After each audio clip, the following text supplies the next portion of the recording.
Los informes se extienden velozmente por las radios alemanas. El enemigo se está lanzando en paracaídas. Muñecos cargados con explosivos han sido avistados al suroeste de Caen. Estamos presentando problemas con las líneas telefónicas.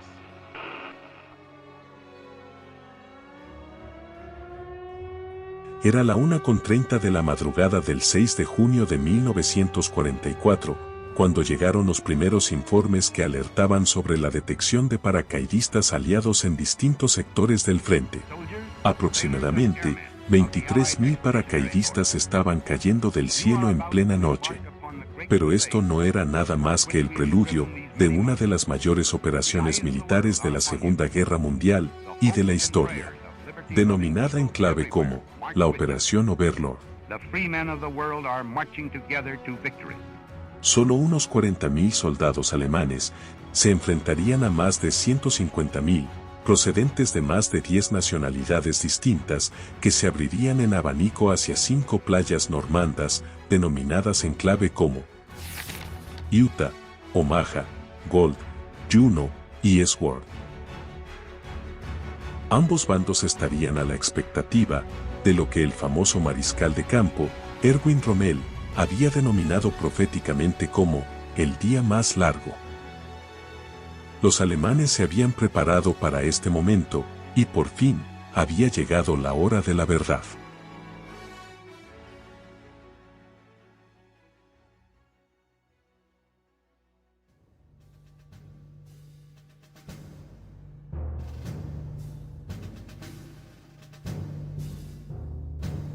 En 1942, con el estancamiento del frente oriental, y con un desembarco aliado en el frente occidental volviéndose una preocupación cada vez más latente, Hitler emitiría el 23 de marzo de ese mismo año, la Directiva número 40.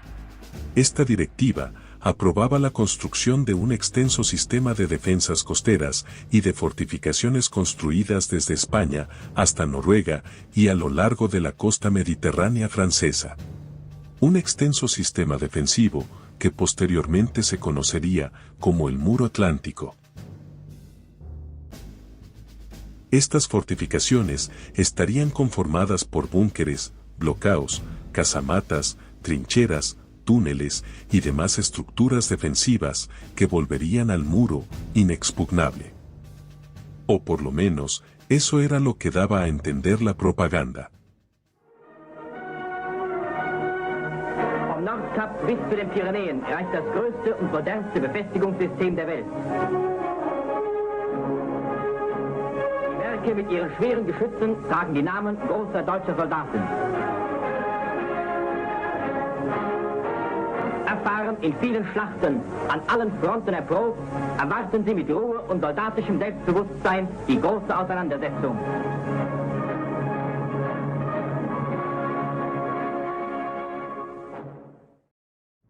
Sin embargo, cuando el mariscal de campo, Erwin Rommel, fue designado para fortalecer las defensas a lo largo de la costa atlántica a finales del 43, quedó completamente consternado. Las mejores fortificaciones habían quedado concentradas en puertos y lugares estratégicos, por lo que muchas de las playas contaban con escasas defensas, al ser consideradas poco probables para un desembarco.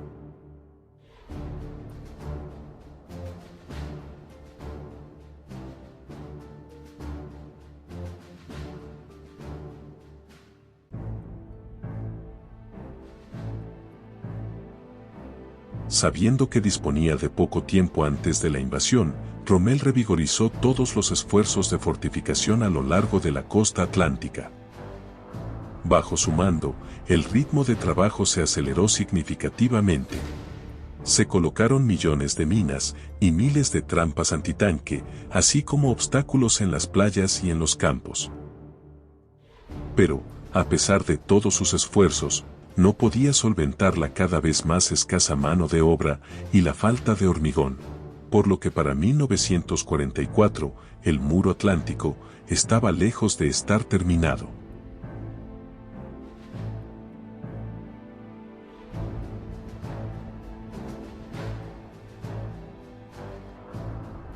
Si bien el muro atlántico era más un triunfo de la propaganda para consumo interno que una realidad física, su finalización no sería el único contratiempo con el que tendrían que lidiar los alemanes. La defensa del muro vendría acompañada de una difícil decisión. ¿Dónde posicionar las divisiones Panzer?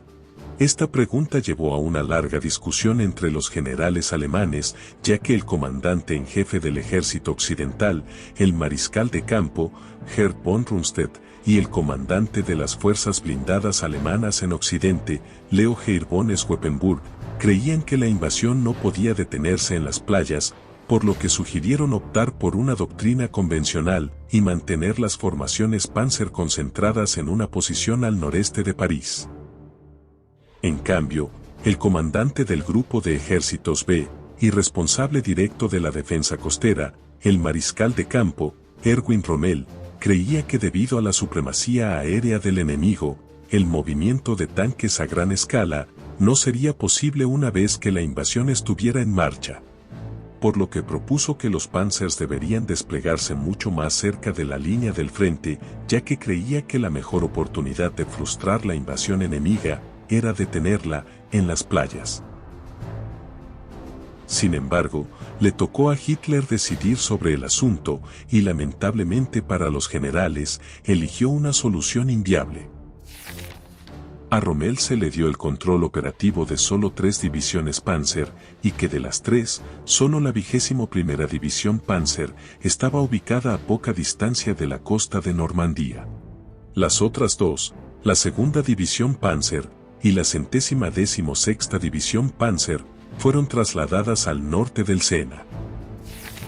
3 divisiones más, la 2ª División Panzer de las SS, la 9ª División Panzer y la 11ª División Panzer, fueron asignadas al grupo de ejércitos G, en el sur de Francia. Y ya por último, las 4 divisiones restantes, la 1ª División Liebstandarte SS Adolf Hitler, la 12ª División Panzer de las Juventudes Hitlerianas, la 17ª División de Granaderos Panzer de las SS, y la División Panzerlehr, quedaron bajo el control directo de Hitler, por lo que no podían moverse sin su permiso expreso. Hitler probablemente se basó en el deseo de ejercer el máximo control sobre los activos blindados, debido a la incertidumbre sobre dónde se produciría el principal esfuerzo aliado. Pero, esta decisión solo traería consecuencias negativas para el sobrevenir de los futuros acontecimientos.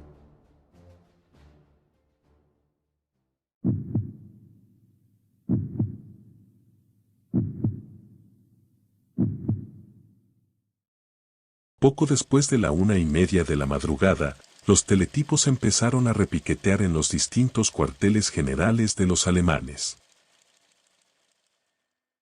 El teniente general Reichert, al mando de la 711ª División de Infantería, en la región situada al este del estuario del Orne, se había quedado hablando en el comedor de oficiales hasta altas horas de la noche. Cuando iba a acostarse, él y sus compañeros oyeron el ruido de motores aéreos. Los aviones volaban tan bajo que nos pareció que iban a rozar el tejado, escribiría más tarde. Reichert y sus colegas salieron para ver qué ocurría. Había luna llena y el cielo anunciaba tormenta con sus negros nubarrones bajos. Pero, en los claros que se abrían entre ellos, pudimos distinguir varios aviones que volaban bajo, dando vueltas alrededor del puesto de mando de nuestra división. Reichert volvió a entrar para coger su pistola y entonces oyó un grito. ¡Paracaidistas! Los paracaidistas iban cayendo por los 4 costados del cuartel general de su división. Las piezas de artillería de 20 milímetros de sistema cuádruple, situadas en el principal punto de defensa, comenzaron a abrir fuego. Mientras el oficial de operaciones daba la alarma, Reichert llamó al cuartel general del 84º Cuerpo en Rouen. Para entonces la artillería había dejado de disparar, dejando una incómoda sensación de calma en el ambiente.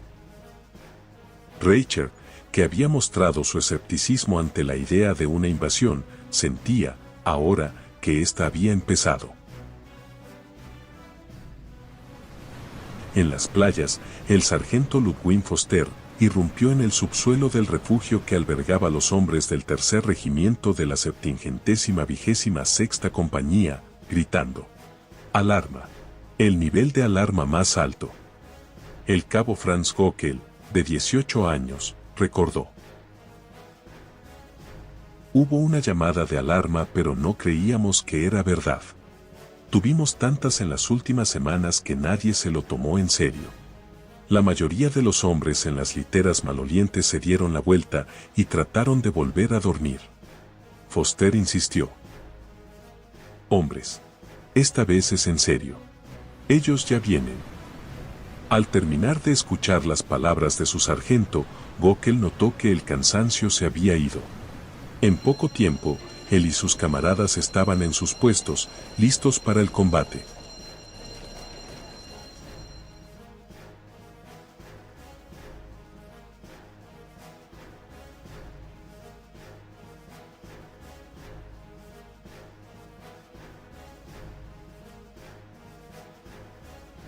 Conforme iban pasando las horas, algunos soldados empezaron a visualizar parte de la flota aliada que de momento se había mantenido oculta bajo el manto de la noche y de la espesa neblina. Entre estos soldados estaría Heinrich Severlo, quien afirmaría ser uno de los primeros en divisar algunos navíos. Divisé 5 o posiblemente 7 buques avanzando paralelamente hacia la costa y tendiendo una cortina de humo. La visión duró menos de 1 minuto, pero no había duda. Llamé al teniente Frerking, quien afirmó también haberlos visto.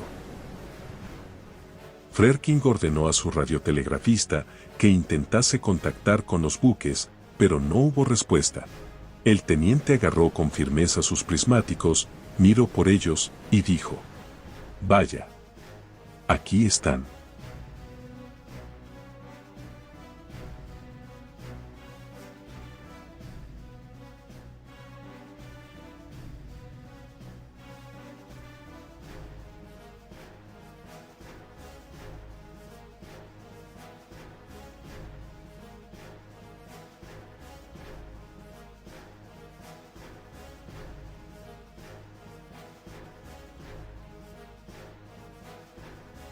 Con la llegada de la tenue luz del amanecer, los defensores alemanes apostados en la playa de Omaha, finalmente terminaron por comprender la enorme magnitud de la flota que ya hacía frente a sus ojos. Muchos no habían terminado de salir de su conmoción, cuando de repente empezaron a escuchar el rugido amortiguado de los motores de los aviones que se aproximaban desde el mar. No hubo de pasar mucho tiempo para que la amplia oleada de bombarderos liberaran su mortífera carga, que cayó aullando, silbando y estrellándose. Todo comenzó a temblar, pero debido a la poca visibilidad, los bombarderos no alcanzaron sus objetivos. Apenas habían terminado los truenos y crepitaciones del fuerte ataque aéreo, cuando inmediatamente siguió un tremendo e infernal bombardeo desde el mar. Para los hombres estacionados en cada uno de los puntos de resistencia, parecía como si el mundo entero estuviera a punto de hundirse en un infierno rugiente, aullador y lleno de aire sofocante. Finalmente, poco antes de las 6:30, después de que cesara el intenso bombardeo de los buques de guerra, se empezaron a divisar, a lo lejos, las primeras lanchas de desembarco. El aquel entonces cabo, Heinrich Severlo, se encontraba, junto con Franz Gockel, Bernhard Frerking, y aproximadamente unos 38 compañeros más, en el punto fuerte de Widerstand-Nest 62, justo en la conexión de 2 sectores trazados en los mapas angloamericanos, Easy Red y Fox Green. Allí debían confluir las primeras avanzadillas enemigas para, una vez consolidada la cabeza de playa, abrirse camino en suelo francés.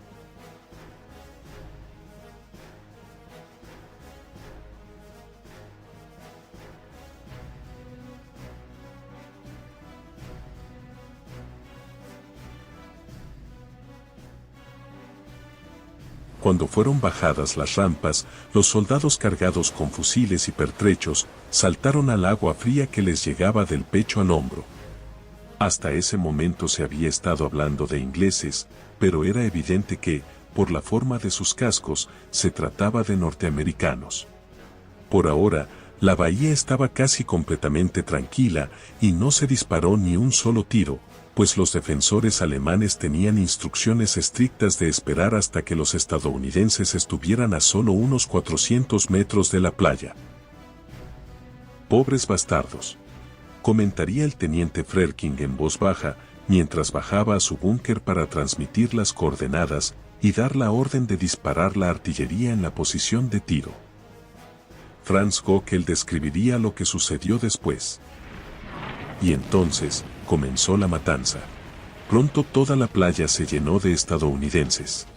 Muchos soldados permanecieron tendidos sobre la arena, pero cuando llegó el agua, ellos también tuvieron que continuar. Los tomamos de nuevo bajo fuego. No podíamos entender por qué los que estaban bajo la lluvia de balas seguían volviendo a pesar de sus grandes pérdidas.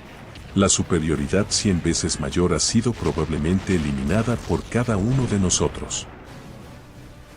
Mientras los soldados alemanes en la playa de Omaha defendían sus puestos, la unidad acorazada que estaba más cerca de la costa, la 21ª División Panzer, al mando de Edgar Feustinger, permanecía prácticamente inmóvil. Edgar Feustinger era un artillero sin experiencia en la guerra de tanques, pero al ser un nazi convencido, se cree que logró conseguir su puesto de comandante gracias a sus contactos en el régimen. Feustinger despertaba poca admiración entre sus colegas y además era un mujeriego empedernido. La noche de la invasión, se encontraba con su amante en París. No había llevado consigo ninguna radio, y su ausencia contribuyó a aumentar la confusión creada ya por la complejidad de la cadena de mando. La 21ª División Panzer estaría al margen durante varias horas y no sería hasta primera hora del 6 de junio, cuando finalmente se daría la orden de atacar a las fuerzas aerotransportadas británicas que se encontraban en las cercanías de Caen.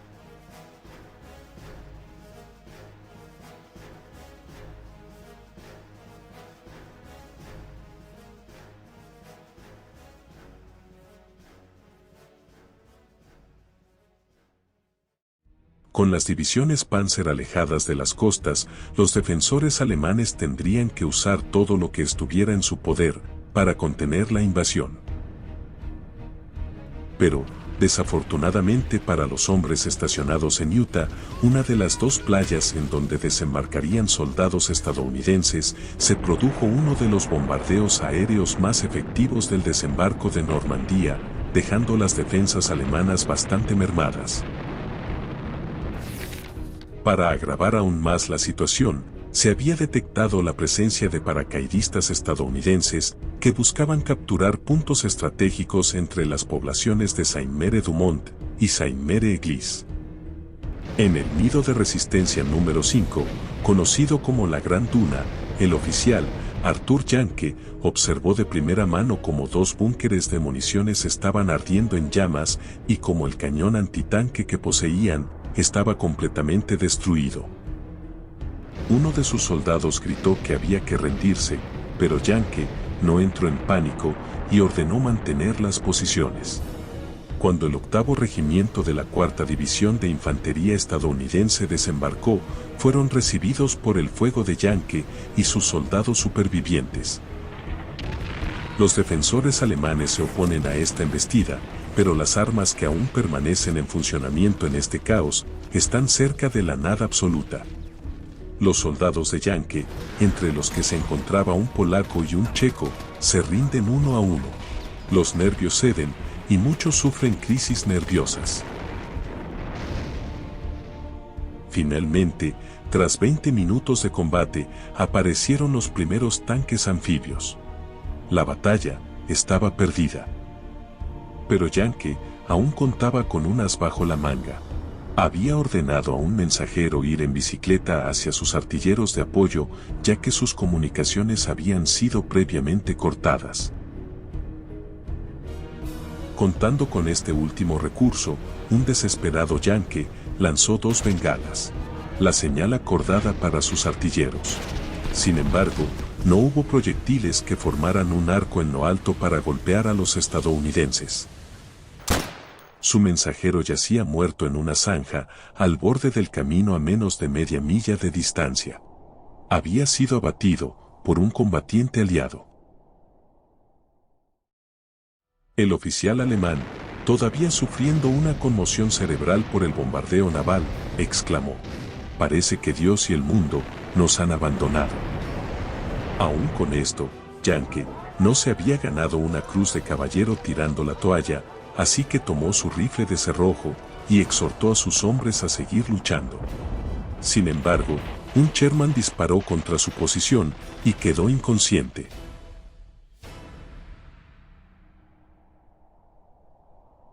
Cuando recobró la conciencia, se encontró con un soldado estadounidense que lo arrastraba hacia un búnker. Rápidamente se abalanzó sobre un arma en el suelo, solo para que el americano apartara su brazo y le dijera: «Tómatelo con calma, alemán». Eran las 8:30 de la mañana. La mayoría de sus hombres habían muerto y sus enemigos empezaban a adentrarse en suelo francés. Mientras Yankee se sentaba desconsolado cerca de su búnker, solo podía hacerse una misma pregunta: ¿dónde están los refuerzos? ¿Dónde está el contraataque?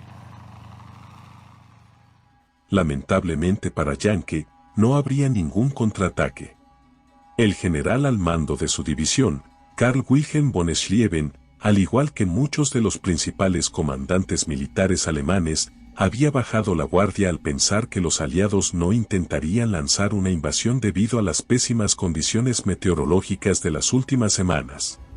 Karl Wilhelm von Schlieffen y el general de la 9ª Primera División de Reserva, Wilhelm Faley, habían asistido a unos juegos de guerra del 7º Ejército, en la localidad francesa de Rennes, dejando a sus respectivas divisiones en un estado de desorden y confusión. Cuando los juegos de guerra fueron cancelados, ambos generales se dieron cuenta que los aliados les habían tomado la delantera. Sin perder más el tiempo, Schlieffen ordenó a su chofer que cogiera la carretera que bordeaba la costa occidental de la península. El hombre condujo a toda velocidad y únicamente se detuvo para recoger a un soldado alemán herido que encontraron junto a un seto al lado de la carretera. Wilhelm Faley haría prácticamente lo mismo, pero, cuando ya estaba por llegar a su puesto de mando, fue emboscado por los paracaidistas estadounidenses que habían aterrizado en la retaguardia de la playa de Utah. El general salió despedido del vehículo malherido, y cuando intentó alcanzar a rastro su pistola, un teniente americano lo remató de un disparo. Incluso el mariscal de campo, Erwin Rommel, comandante en jefe del grupo de ejércitos B, no se encontraría en su puesto de mando. Rommel se encontraba en Alemania, celebrando el cumpleaños de su esposa y preparándose para visitar a Hitler en su residencia alpina, esperando poder convencerlo de darle el control operativo de la 12ª División Panzer y la Panzerlehr. Para su mala suerte, sus planes fueron repentinamente interrumpidos cuando se le informó por teléfono a las 6:30 de la mañana que el desembarco había comenzado. El mariscal subiría a toda prisa a su coche para dirigirse a su puesto de mando, pero, para el momento en el que por fin se pondría al día, ya sería demasiado tarde.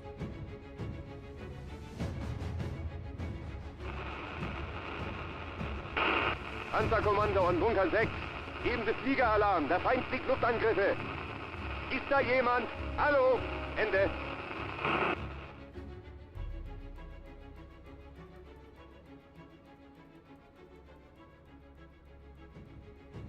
A las 9 de la mañana, en Omaha, la 352ª División de Infantería Alemana informa la pérdida de los puntos fuertes, WN-60, WN-65, WN-68 y WN-70. La situación es crítica. Heinrich Severloh dispara sin cesar. Los defensores alemanes luchan a la desesperada en un intento por repeler la invasión. Sin embargo, es imposible. Cada vez quedan menos hombres y muchos yacen muertos o heridos, con incluso algunos abandonando sus puestos, presas del pánico. Heinrich Severlo, un hombre que había sido disciplinado por haber hablado en contra de Hitler y de su cruenta guerra, sabe perfectamente que quedarse allí solo para morir era una completa locura. Pero, ¿cómo podría traicionar a aquel hombre que se había ganado su confianza? ¿Cómo podría abandonar a su teniente en estas circunstancias? El teniente Frerking, a sus ojos, era un hombre honorable, por el cual valía la pena luchar. Mientras los pocos supervivientes alemanes luchan por sus vidas, el dirigente nazi, ya despierto desde las 9, había reaccionado con satisfacción a la noticia. Convencido de que el desembarco de Normandía era una artimaña de los aliados, Hitler se tomó la situación con calma, alegando que el desembarco de verdad se produciría en el paso de Calais.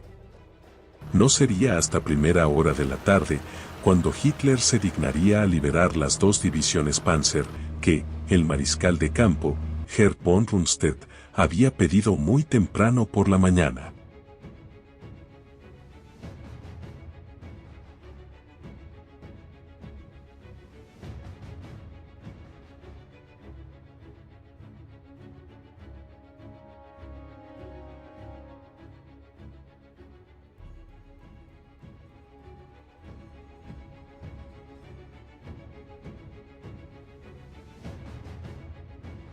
A las 3 de la tarde, en Omaha, los últimos defensores alemanes del punto fuerte de Widerstandsnest 62 abandonaron sus puestos. El teniente Frerking lideraba la retirada mientras ayudaba a caminar al teniente Grass, quien había sido herido en la rodilla por un trozo de metralla. El pequeño grupo de supervivientes avanzó tras sus complejos de búnkeres hasta llegar a una zanja completamente devastada por el fuego de la artillería naval. El teniente Frerking, consciente de que no les quedaba mucho tiempo, dirigió rápidamente su mirada hacia el soldado Severlo y le ordenó que saltara y corriera con todas sus fuerzas. Me hallaba esperando mi turno para salir de la zanja, pero entonces Frerking se volvió hacia mí. Me miró seriamente y echó un vistazo a mi dolorida, hinchada y ensangrentada cara. «Ve tú a continuación, Hein. Ten mucho cuidado», dijo en lo que me daba un último apretón de manos. Me quedé consternado, pues habíamos acordado que el teniente iría antes que yo, y por eso mismo quería explicaciones. Pero en ese momento solo podía hacer una cosa: obedecer a Frerking. Así que fui de cráter en cráter tras nuestros complejos de búnkeres. Luego de un tiempo, logré llegar a un camino angosto que conducía a Saint-Laurent. Como no pude ver más estadounidenses allí, esperé a mi teniente. Pero no sería hasta 16 años después cuando finalmente nos volvimos a ver. Un profundo sentimiento de melancolía invadió todo mi cuerpo al contemplar su tumba. Frerking había caído muerto de un tiro en la cabeza cuando intentaba alcanzarme. Yo fui hecho prisionero esa misma noche. No creo que hubiera sobrevivido si me hubieran capturado en mi puesto. Sabían lo que les había hecho a sus compañeros, por lo que no creo que esos soldados de vanguardia me hubieran tenido ninguna piedad. No hubo gloria en las playas ese día, solo mucha sangre, gritos y buenos chicos muriendo. Hein Severlo, la bestia de Omaha Beach.